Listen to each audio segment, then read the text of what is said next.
Jabroni, Jabronixyz,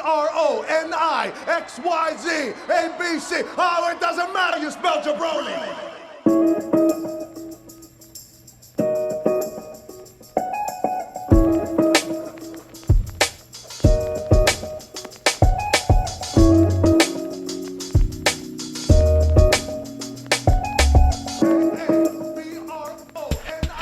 What's up, everybody? Welcome to a new episode of Two Jabronis with a Wrestling Podcast. BJ Cruz here with my tag team partner, the incomparable Jeremy Los. Jay, what is up, my dude? I'm hanging on by a thread after everything that happened today in the Capitol. Yeah, it's been. I was on a block party today on Facebook with people that wanted to try to defend this shit. So if you listen to this podcast, I'm just go ahead and I'm going to speak for you here. If you listen to this podcast and you were happy with what happened today at the Capitol, you can go fuck yourself and don't follow us. Yep, basically. And look, we've gotten the "you're too political" before. That's all we'll say about it because that's all we need to say.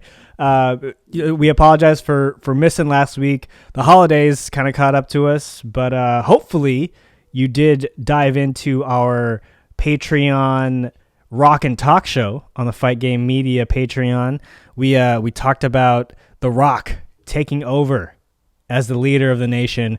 And again, Jay, I don't know about you, I'm having too much fun with that show. I'm having a blast. I love going back and watching classic Rock episodes. So can't wait for this upcoming week because we have some really good stuff. 1998 is just prime Rock.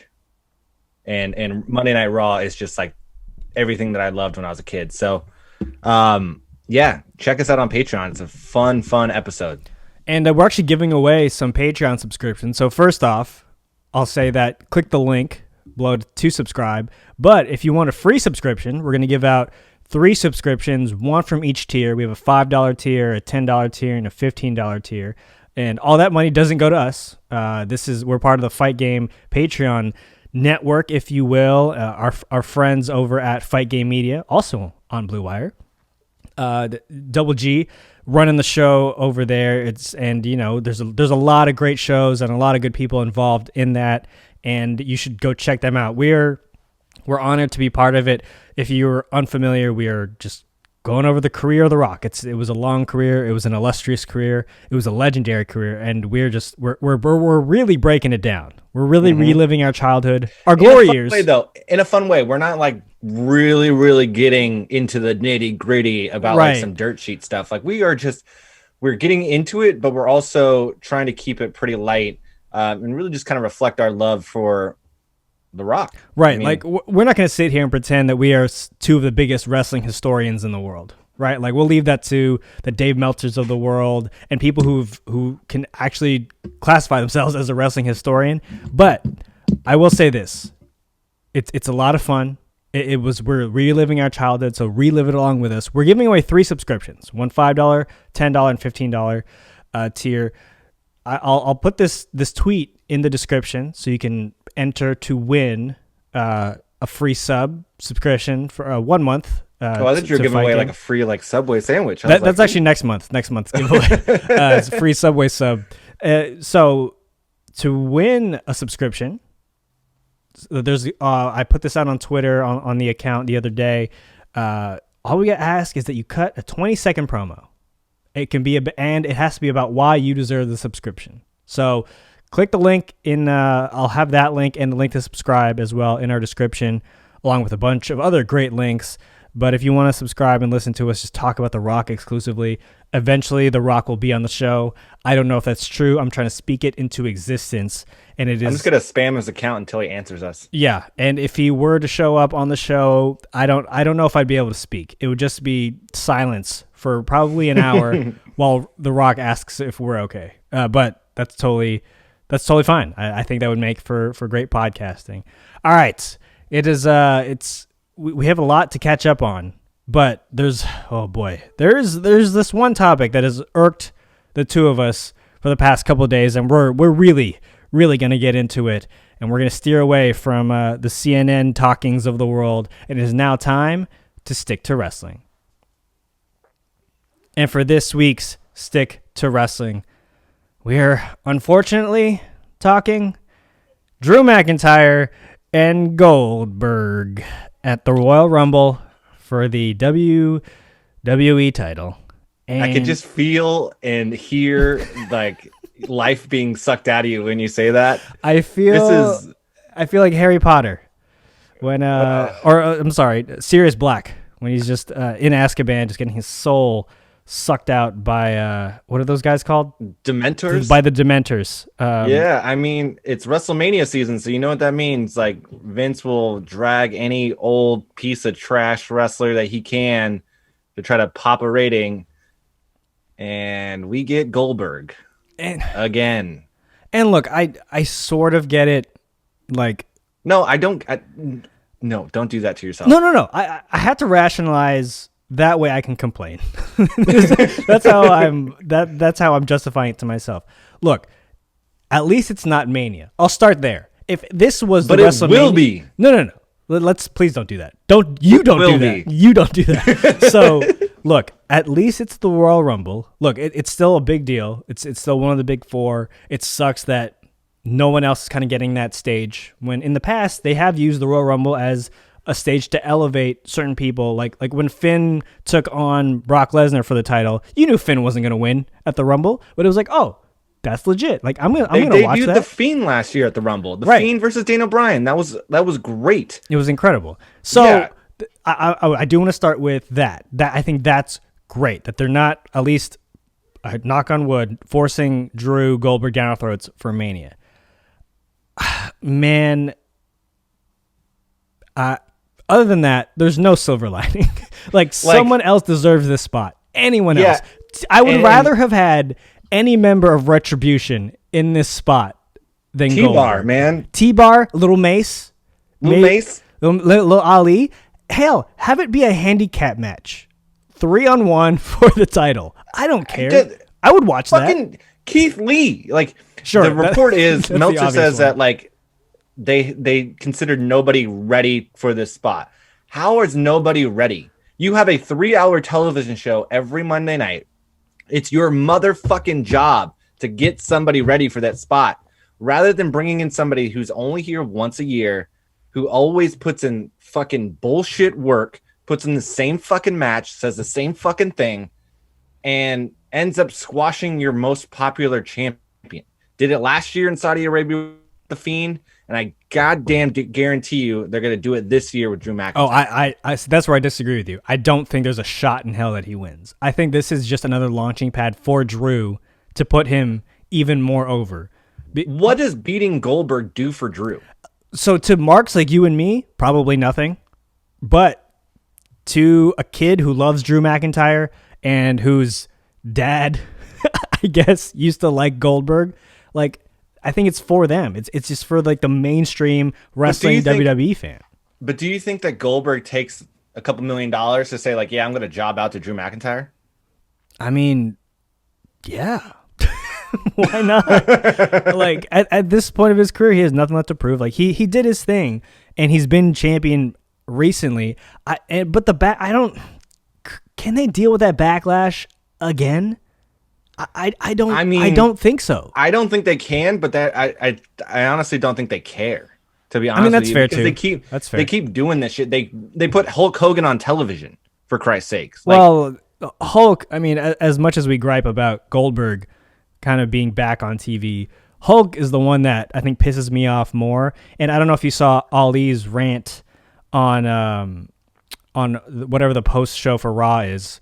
But he was Raw Talk still? Raw Talk, yeah. He was spitting truth and spitting fire. Like, why are we bringing back why do we keep going back to the well with these legends? He didn't specifically name Hogan or, Goldberg, but it's, and look, a lot of these guys and girls are people from the Attitude Era, which we fondly remember and fondly talk about. Yeah, but at the same time, yeah. We also are looking forward and constantly looking for, like, oh, this is the next guy, right? Like, and guy or girl.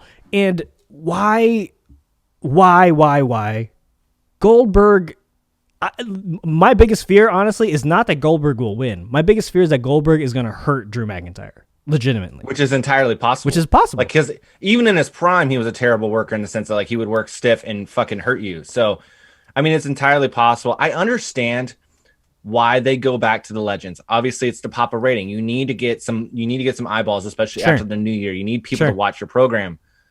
But I still don't understand this incessant need to put these legends in big time spots when you have a massive, and I mean massive, roster of talent that is just begging for an opportunity. If you put Keith Lee and Drew McIntyre, I know they had a match on Raw, but if you put them in the main event at Royal Rumble and give them 20 to 30 minutes, I guarantee you people are going to come out of that and say Keith Lee's a motherfucking star. Right, even if he loses.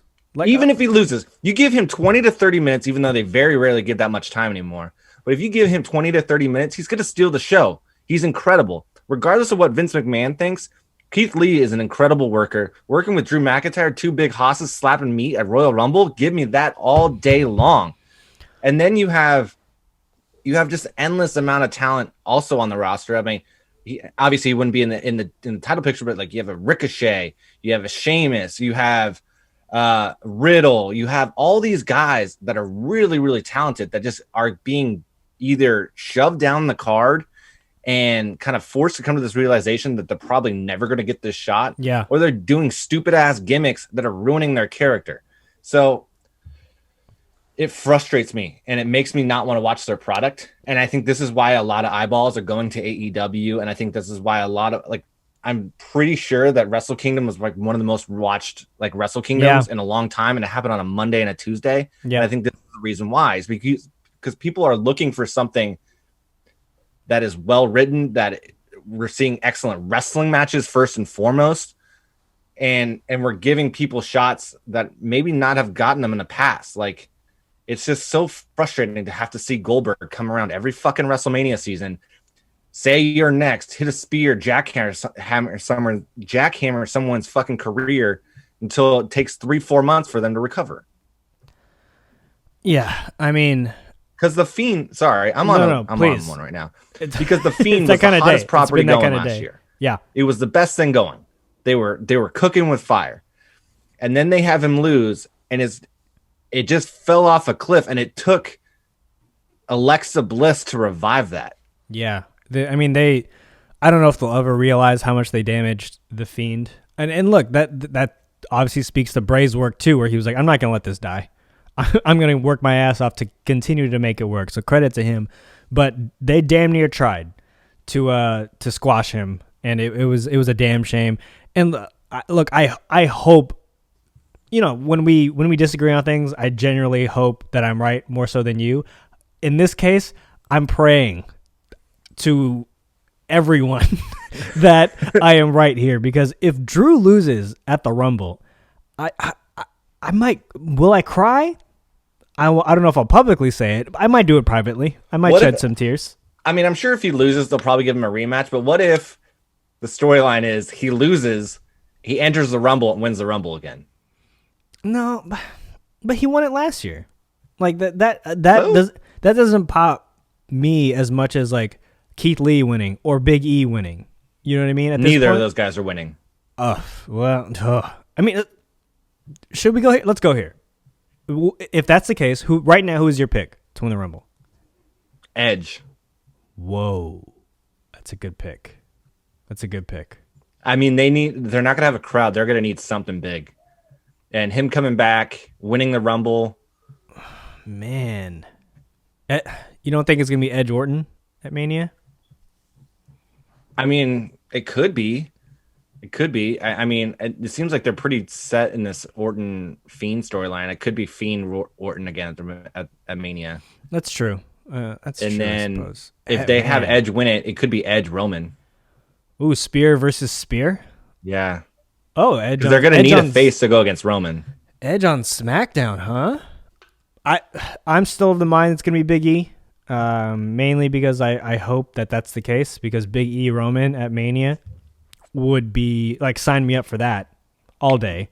I know E's the Intercontinental Champion right now, but plenty of time for him to drop it in favor of this happening. Maybe that's just wishful thinking. I'm just I'm legit grasping at straws at who can win, because it just doesn't seem like anybody has at this stage. Last year, Drew McIntyre had a shit ton of momentum. Mm-hmm. And I literally don't know who has the momentum to eventually win this. There was the rumor going around that an NXT talent was supposed to be coming up on Friday. And it was supposed to be, cover your ears if you don't like spoilers, because I think it's going to happen pretty soon. It's supposed to be Damian Priest.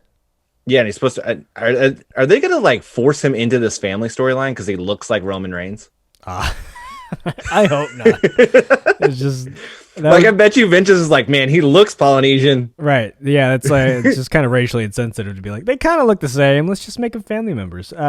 So, I mean, I do Priest think lost tonight, so I think it makes sense that he'll probably come up on Friday. Which is why I think that's definitely happening. I mean, you are right though in that there's usually a momentum of who the eventual winner is going to be, and there's usually a buzz around them. And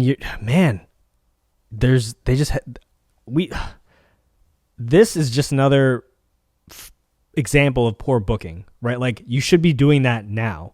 The Rumble's in like a couple weeks, and we don't know who's going to win or like have any feeling of who's going to win. And maybe look on the flip side, just to play devil's advocate, maybe that's a good thing.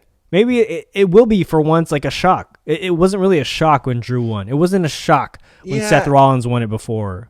Or like, I get that, but like it needs to feel kind of important, and both of those guys winning, even though it wasn't a shock, was important. It was. Like, it felt important. Yeah. Like I don't want it to feel random. Like when Alberto Del Rio won, I was like, this is random. Yeah. You know, like, and that's why I think in terms of momentum, Big E has some, right? It's not, it's kind of the weird momentum because now he's like the mid-card champ. I think Keith Lee does have some. Obviously, he just lost. Yeah, but what if it's Cole? Oh, that would be phenomenal. That would Cole be Drew. Cole Drew. I mean, they have history. It's Cole's NXT debut. I know that it goes against kind of Vince's run of challengers and champions to have like a guy of Cole's size. Like it's very rare that. I mean, they usually have to be pretty ingrained in the main roster to get that chance rather than being called up right away. But I think that would be an interesting thing to do, and it would really add a spark to Raw, which is desperately needed. I mean, we've been calling for Cole and Undisputed Era to be called up. I feel like literally since last year. I feel like since the beginning of quarantine, and now here we are, where it can't be Seth though, right? There's no way. I mean, I thought about that. I don't think so, just because it's been done. But I mean, isn't he back this week? I think he's coming. They already announced that he's coming back, so it shouldn't be that surprising. Although Roman would be great, would be nice. Flip the tables from last time. Like have Roman the heel, and I mean, I don't really like Seth the face, but I'd take it against Roman the heel. Yeah. I mean, there's a lot of different ways they can go. Some of them are not very exciting, and some of them are pretty enticing. Obviously, the women's, it's going to be Bayley. Has to be Bayley or Bianca. Yeah, I think it's them two, and then a large gap, and then the rest of the card, or rest of the women. So I mean, that's good. At least there's and Bianca's already had kind of a star-making performance at the Rumble before. And for her to have that opportunity again and to potentially win it, that's kind of dope. That's really friggin' awesome. So hopefully that comes to fruition, because I'd be fine with either of those. Let's hope that like shit doesn't hit the fan during this Rumble and I lose my cool, and then like WrestleMania season's completely ruined for this podcast. Because I mean, if shit goes sideways, I may be like just sour grapes this entire like WrestleMania season. Yeah, we can't have. We can't have a sour grapes, Jeremy, for WrestleMania. I know, and this is going to be. I know that last WrestleMania season was really weird. This is going to be even a weirder one. Yeah, because like the Rumble without a crowd is going to be really fucking weird. Like, I mean, they're gonna have to pump so much crowd noise in there to even partially create some of that shock pop. Right. Yeah, and I don't think we're gonna get as many like crazy entrances as we've got in the past, or like, returns. Yeah, I think it's just I think they're gonna keep it pretty mid. It's gonna be pretty straightforward. Yeah. Oh fuck! I just thought of something. I don't like the look on your face. I don't like the look on your face. There's somebody that we just completely forgot about that is seeking revenge, who makes a ton of sense to return at Royal Rumble and who has never won one. I don't think. I don't know who you are Hold on. alluding to. I don't Just think about it. Just think about it. Revenge. Oh, actually, he has won a Royal Rumble. He won a Royal Rumble back in 2003. What the 2003? 2003, his lone Royal Rumble win. And this man is I mean, with Goldberg there, oof, man, if this happens, I think people are gonna fucking riot. Brock Lesnar. Oh no. Oh shit. Okay, this makes all too much sense now. Drew wins, retains, holds it till WrestleMania. Brock wins the Rumble, challenges Drew to get his revenge, and Brock is back. And then Heyman's managing someone on Raw and someone on SmackDown. Yeah. Oh, interesting.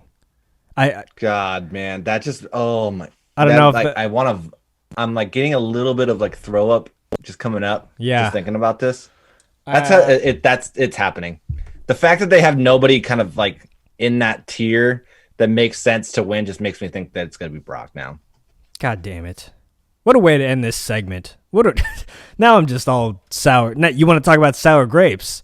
Here's some sour grapes, because now I'm upset. God, man. All right. Well, look, the bottom line is Goldberg Drew at the Rumble. Hopefully is just. When was the last time you were surprised by the Rumble winner? That's a great question. I mean, it's been a while. I can read you since 2010, and there's just there's two names that just don't really match here. Okay. And one of them I can understand because it was a 40-man, and he was kind of hot at the time, but it still like doesn't make sense. So in 2010, Edge won the Royal Rumble. 2011, Alberto Del Rio. 2012, Sheamus. 2013, Cena. 2014, Batista. 2015, Roman. 2016, Triple H. 2017, Randy Orton. 2018, Shinsuke Nakamura. 2019, Seth Rollins. In 2020, Drew McIntyre. Yeah, people popped for that Shinsuke win. It was huge. We thought we were actually going to see him as a title holder, and they fucked him. Yeah. They fumbled the bag. They fumbled it big, man. They had that AJ versus Shinsuke at WrestleMania, and they did a shit match with a shit finish. Yeah. I was really upset that night. Yikes. That is. I can't wait to do our Rumble pod now. Oh, yeah. The Rumble pod is going to be fun. And the Rumble's always fun, but hopefully it's not ruined by a Goldberg championship win, because it can be. I hope it's not, and I genuinely think it's not. I'm just saying it's out there. You never know what's going to happen. We need to get Larson on the pod. Oh, yeah. We do this. That's it. That's the Larson, if you're listening, it's an open invite. We'll hit you on the side. We got to get you on to talk Goldberg, because every time I see anything Goldberg related, I tag him on Twitter and Instagram, and I think it secretly pisses him off. So we'll get him on to, one, apologize, but to also commiserate with us about Goldberg's return. All right, let's pay these bills real quick. Let's take a break to talk about Blue Wire Hustle. I want to tell you about Blue Wire Hustle, a brand new program where you can host your very own podcast here at Blue Wire. Hustle was created to give everyone the opportunity to take your podcast to the next level. Or if you want to host a podcast and just don't know where to start, Hustle is the perfect place for you. As part of the program, you'll receive personal cover art, Q&As with Blue Wire's top podcasters, access to our community Discord, and an e-learning course full of tips and tricks. And on top of that, we'll help get your show pushed out to Apple, Spotify, Google, Stitcher, and all other listening platforms. And the best part is you can get all of this for only $15 a month, the same rate as any hosting site would charge you just for the initial setup. So whether you're starting from scratch or have an existing show that you want to grow, Hustle is an open door to leveling up your sports experience. Acceptance into the program is limited, so get your application in today. To apply, go to bwhustle.com/join. Check out the description box for this episode to find out more, but that's bwhustle.com/join. It's a pretty cool program. that we got going on here at Blue Wire. So hopefully you can tap in, and if you're an aspiring podcaster, if you want to add another wrestling pod to the underneath the Blue Wire umbrella, just click on over and apply. It'll be good times.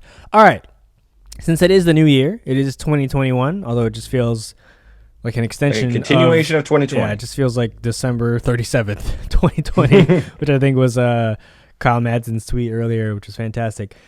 We wanted to each make 2 predictions. We haven't gone over this with each other, so we're going to make these predictions and then react. We're going to make one WWE prediction and one AEW prediction each. And Jay, since this was your idea, I will throw the floor to you. Make your first prediction for the show. In 2021, the Undisputed Era finally makes their long-awaited debut on Monday Night Raw, and Vince buries them. So Raw, huh? No SmackDown. Yeah, no SmackDown. I have them on Raw. I mean, Raw desperately needs a shot in the arm, because if you guys are like me, getting through that 3-hour show is a fucking chore. It's a doozy. It's a doozy. So I think they need to have the Undisputed come up. I think Undisputed has run their course on NXT. They're on the Mount Rushmore when it comes to that brand. I think with Kyle O'Reilly losing tonight, I think it just leaves the door open for them to debut sooner rather than later. I would like to see Cole, like I talked about earlier, debut in the Rumble. It'd be great if he won it, but he won't. And then maybe they can do something at WrestleMania. I think now is the time to get them on. And then eventually you can start having Adam Cole get out on his own. But I think Undisputed Era comes out. They're on Raw. I think as the way things are going with NXT call-ups, I think Vince eventually buries them in the mid card. Maybe they challenge Retribution. Oh, well, what a feud. What if Ricochet joins Undisputed Era instead of Retribution? All right, now you've interested me. That is it's actually good booking. I was gonna mock you a little bit, but now that you swerved me a little, I like it. I'm in. Ricochet. Well then Undisputed Era would need a lady to join to go against Mia Yim. What female wrestler would you want to see in Undisputed Era? Ooh, Shayna. Yes. Yeah, I want Shayna. Yeah. Dude, Shayna with Kyle O'Reilly just breaking bones. Give me that shit all day. Yeah, she's just badass as it is. Yeah. So I think she would just fit in. Okay, I like this prediction. I feel like we've kind of been making this prediction for like a full year. But I took the cheap way out, but I liked it. It's the number one pick prediction. I'll give you that. That's a good prediction. I think this is the year of the Undisputed Era making the jump to Raw or SmackDown. All right, cool. So since you went WWE, I'll also go WWE. My prediction for 2021 is that this is the year of Big E. I think he wins the Rumble. I think he wins at Mania, and he has a pretty sustainable title run. Man, that is my. I'm trying to decipher if it's more of a prediction or a hope, and I feel like it's a combination of the two. But I feel like it's a full on hope, because there's absolutely no way this is happening. There's just something about it. I think it's the low amount of momentum, and he's the only one who has any. Really, I think there was the promo segment on Talking Smack where it was him and Paul Heyman was putting him over left and right and just saying, he advises Roman Reigns about who he thinks Roman should face, and he put E over big.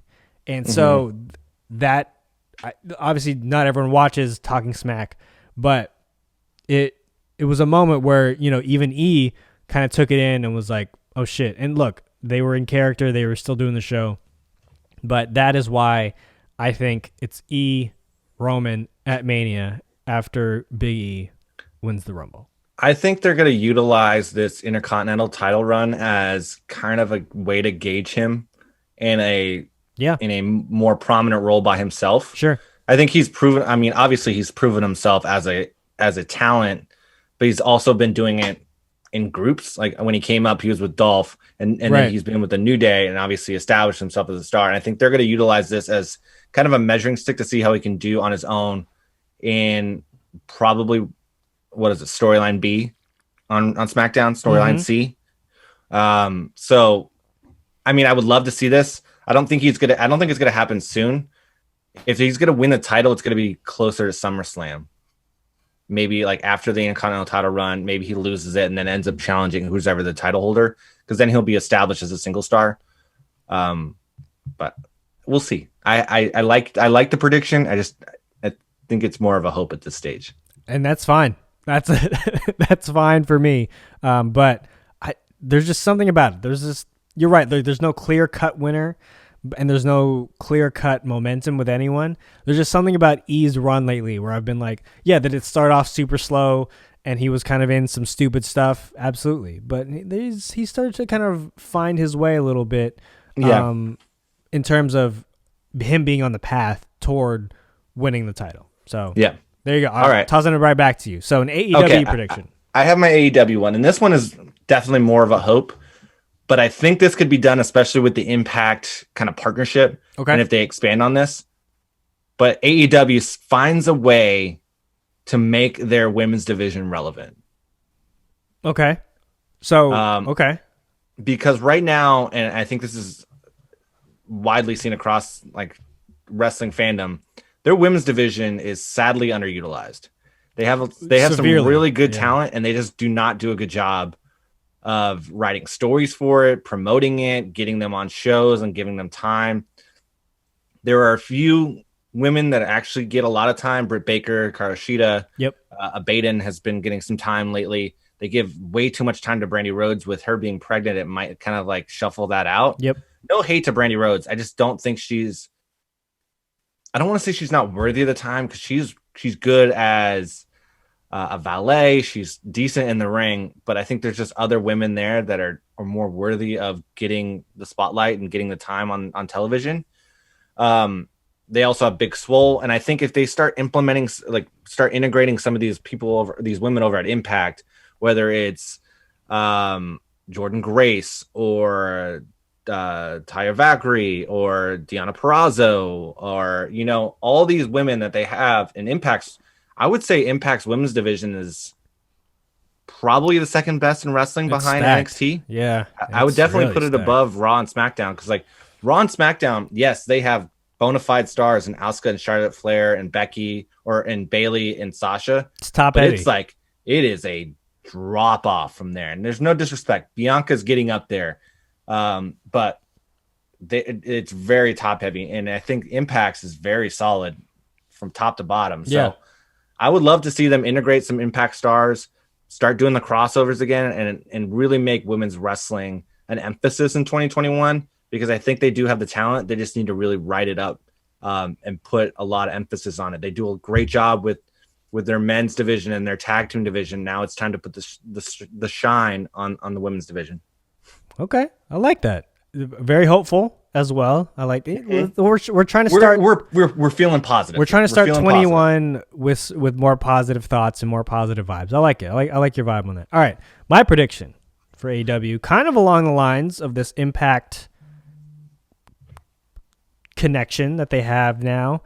I think they're going to sign full time someone new, someone on the Impact side right now.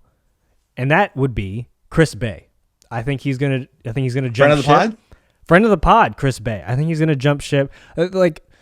Maybe not jump ship, but I do think that. So there have been reports out there that certain Impact wrestlers' contracts they've been shorter than they've actually signed on for, so that they're gonna end pretty soon. I mean, I think Chris Bay is one of the best wrestlers in the game right now, and I'm genuinely not just saying that because he's been on the show. I think if you watch his work, he's that good, and just the way they've kind of started to almost underutilize him a little bit in Impact. Like they gave him that title shot against Rich Swann, but Rich Swann deserves a longer title run, so they also weren't going to give Chris Bay that shine just yet. And I'm sure Impact wants to retain him. I think they know they have a gem in him, but I think he might be ready and might be better utilized just under the brighter lights, a little bit brighter lights of AEW. So I think he'd be really, really good there. and could be elevated through there pretty damn quickly. I like it. I have one more. It's not AEW or WWE related. And I think it's going to be obvious, but Jay White stays in New Japan Pro Wrestling. I know that he said he was done with New Japan Pro Wrestling, but he stays. I think he is a star there. He is great. He had a 50-ish minute match with Ibushi on night 2 of Wrestle Kingdom. It'd be foolish for them to let him walk. It'd be foolish for him to walk. He can stay there for the rest of his life and be a massive star. So I think Jay White ends up staying there. All in all, I'm predicting positive vibes for wrestling in 2021. Yes, absolutely. And no crowds. I don't think crowds come back. I hope not. I genuinely hope not. We just got to do it safely. Ride this out. Yeah, we just got to do it safely. I do like the positive vibes aspect. I just wanted to echo Jon Huber, his wife, who posted that same message on Instagram. And we haven't gotten our chance to pay homage to Jon Huber, to Brody Lee, to Luke Harper. But, we're you and I are both fathers. We're both husbands. And, that really, that his passing really shook us to our core. We talked, through text and whatnot, but that really shook us. And, it's we want to pay our respects here to sign off on the show. And, we hope that his family finds peace and that AEW continues to do the great work that they're doing with his family. And and it was great to see the wrestling community come together on this one. There's a lot of bullshit that goes on throughout fandom and throughout the companies, and for everybody to come together and realize how special John was and the impact that he had, not only in people's lives that he worked with, but the people that watched him. I mean, you can have an impact on someone's life even through the television. Yep. And I realized the impact he had on me when I was watching the AEW, the tribute show. The tribute show. I cried. I mean, that was beautiful. It was beautifully done by the team over at AEW. And to see the love that they have for his family and the love that everybody has been showing to his family. I mean, it really touched me as a father. So, we're sending our love to their family, to his family, even though we don't know them. This is obviously an unbelievably tough time for them. So any positive vibes that we can send them, we are sending them their way. Absolutely. And of course it's Thursday and you know what that means. All right, everyone, don't forget to subscribe to the show wherever you download your podcast. And if you're one of our fantastic Apple Podcast users, please rate us 5 stars on Apple Podcasts. And if you're feeling spicy, leave a review. And our Spotify people, hit us with that follow so you can help us climb those Spotify charts. And make sure that you follow us on social at 2 Jabronis Pod on Twitter and on Instagram. You can follow and make sure that you subscribe to our YouTube channel. We do a lot of good work on our YouTube. So make sure you subscribe, do all that kind of stuff. Really help us out. And you can follow me personally on Twitter at Jeremy Elas. You can follow Ben at Cruise Control. That's Control with a K. And also make sure that you check out my other show that's on the Blue Wire Network, Big Screen Sports. We're doing an Eastbound and Down rewatch. We just finished episode 5 that will be dropping next week. If you don't remember, that is one of the most iconic episodes of Eastbound and Down, where Kenny gets his pitch back and also admits that he came in his pants. And then for the finale, Ben will be joining us to talk through the finale of Eastbound and Down. It's gonna be great. This is my first go through with it, so I'm going to be talking to 2 vets. I'm happy to bring some fresh perspective. I don't know if fresh perspective is the right way to say it, but just some new perspective in that. This has been my first go around, so it'll be it's gonna be a lot of fun. All right, everyone. It's always good to be back after a little bit of a hiatus, but in the meantime, if you can, stay home. If you can't, wear a mask, wash your hands, and just always and forever, Black Lives Matter. All right, everyone. We'll talk to you soon. Peace. Later.